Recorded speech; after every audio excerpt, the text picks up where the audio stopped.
అందుకే కదా అంత ధైర్యంగా వచ్చాడు. ముఖ్యమంత్రిని పినరయి విజయ్‌ని లెక్క చేయకుండా మోహన్ లాల్ ఆ స్టేట్మెంట్ ఇచ్చాడు.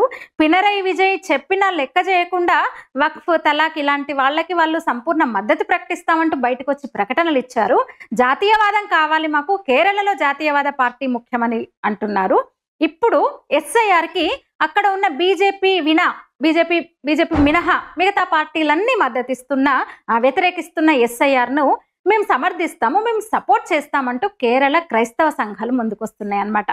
నిజంగా కేరళ రాజకీయాలు చాలా ఆసక్తిగా మారుతున్నాయి. ఎన్నికలు దగ్గరకొస్తున్న వేళ అక్కడున్న కాంగ్రెస్ పార్టీ సీనియర్ నేత శశి థరూర్ పలుమార్లు ఏమన్నాడో కూడా చూసినాం.